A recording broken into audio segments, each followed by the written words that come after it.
अब कैसे मैंने पाया है। हाँ जी। कृष्ण भगवान जो हम मधुबन में बैठे हैं, और कैसे बैठे हैं कि दाहिने जंघे पर में बायां पैर रख करके तवा ऊपर किए हुए हैं, और उसी में बहेलिया आकर बाण मारता है। हाँ जी। इसका कोई भाई ने आपको बताया भी है कि माताओं के ऊपर आप ज़्यादा नज़र देते हैं और हम लोगों को कम देते हैं। पर आपने कहा था बात बेटा बच्चे जो है बाप को मैं क्षमा आपको मांगता हूं। इसीलिए भगवान के पाँव में बहेलिए ने बाण मार दिया।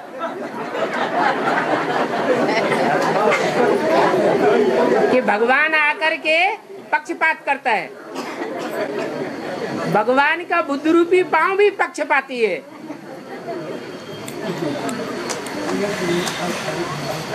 लेकिन वो तो एक कथा बनाई है कि कृष्ण को बहेलिए ने तीर मारा।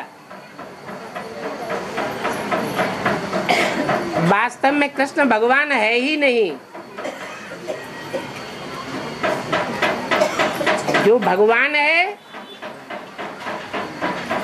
उसको तो कोई बाण मार ही नहीं सकता, और बाण लगे भी तो वो मरने वाला नहीं है। वो तो अकाल मूर्त है, किसी के बाण से प्रभावित होने वाला नहीं है। ये बाबा संगम जी को तो अपना बायां पैर दाहिने पैर के जंघे पर रख कर ही दृष्टि देते हैं। हाँ जी। ये तो साक्षात हम लोग दिखलाई दे रहा है। वो तो स्थूल बात है। ऐसे न बैठ करके वैसे बैठ जाओ, क्या अंतर पड़ता है? शास्त्रों की बात वही लिखा हुआ है। ब्रह्मा बाबा अपना दाहिना पांव बाईं टांग पर रख करके बैठते थे,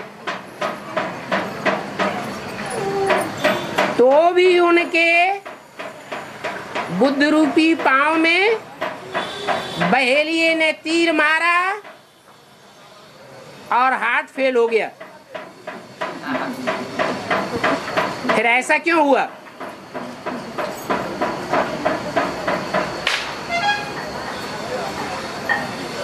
ये कोई स्थूल पांव को बताने वाली बात नहीं है। ये तो बुद्ध रूपी पांव है। शंकर का पार्ट अलग और ब्रह्मा का पार्ट अलग। ब्रह्मा का पार्ट है स्थापना का,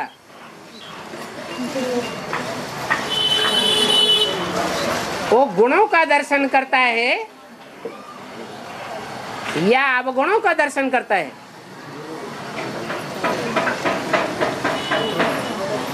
ब्रह्मा बाबा ने अपने जीवन में कोई भी बच्चे में कितने भी अवगुण हैं, कभी भी उन अवगुणों को देखा नहीं, गुणों को ही देखा।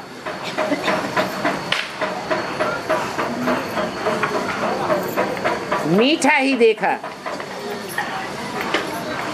और ये भी एक नियम है,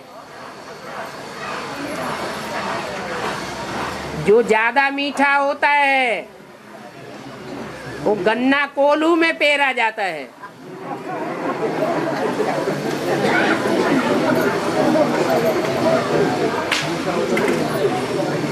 इसलिए दुनिया के अनुसार अपनी दोनों आंखें खुली करके रखनी चाहिए। कहीं ऐसा ना हो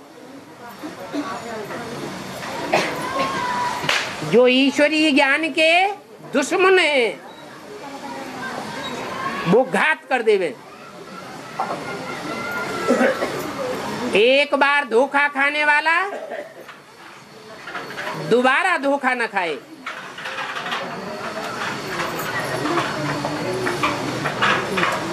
इसलिए शंकर का पाठ निराला है।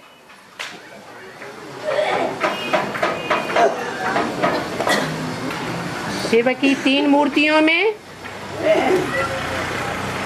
2 मूर्तियां पूजी जाती हैं।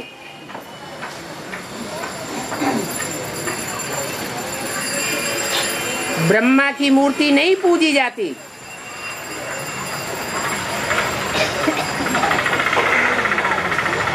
उनको सफलता क्यों नहीं मिली? जो पूजा से बहिष्कृत कर दिया गया।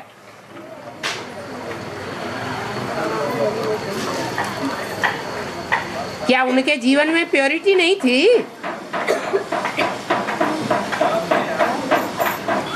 पवित्रता की धारणा नहीं थी?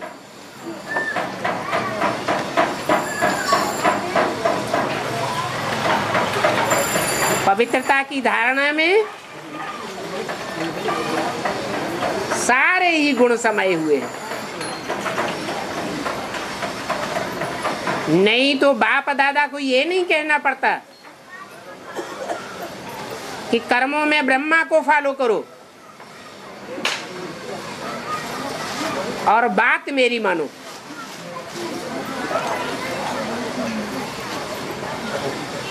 इससे साबित होता है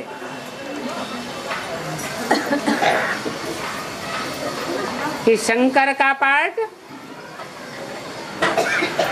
टाइगर का पार्ट है।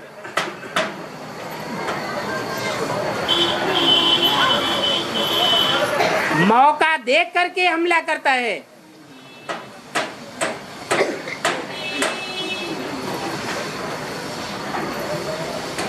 गुणों को भी मद्देनजर नहीं करता और अवगुणों को भी मद्देनजर नहीं करता।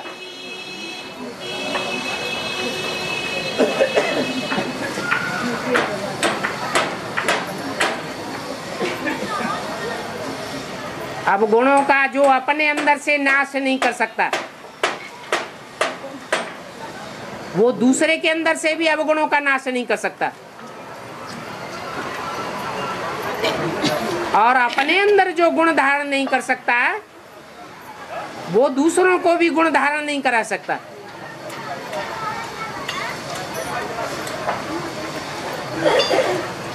तो हर एक पार्ट अपना अपना है।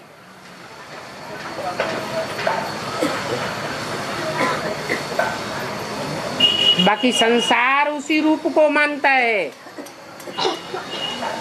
उसी रूप को पूजता है जो अपने जीवन में सफल होता है, विजय पाता है।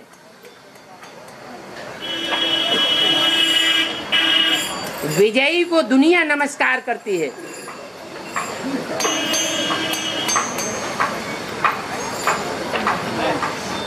इसलिए शंकर और विष्णु की पूजा होती है। ब्रह्मा की मंदिरों में पूजा भी नहीं होती, मूर्तियां भी नहीं बनाई जाती। सिर्फ अजमेर में एक मंदिर है जहां मुसलमानों का मेला प्रसिद्ध है।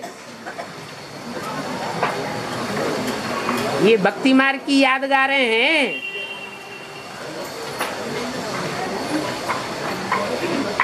अजमेर नाम पड़ा है। अजा माने बकरी, मेढ़ माने मेढ़ा। ये भेड़ बकरियों का देश है।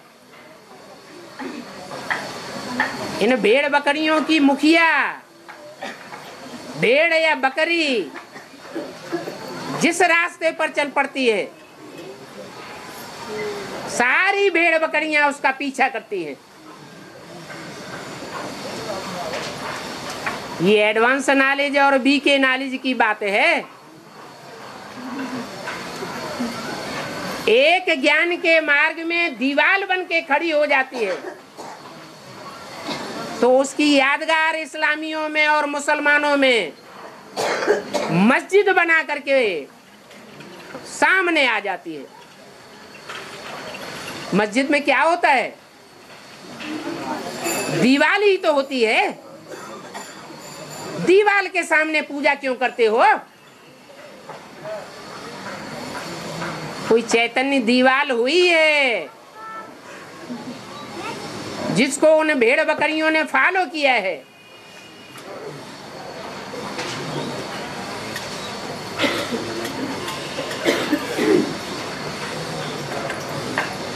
इसलिए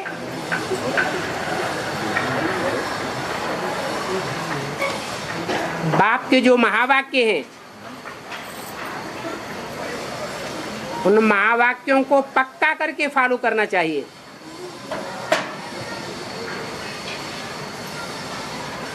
ऐसा न हो कि जिसको कर्मों में फॉलो करना है उसके डायरेक्शन को फॉलो करने लग पड़े, और जिसके डायरेक्शन को फॉलो करना है उसके कर्मों को फॉलो करने लग पड़े।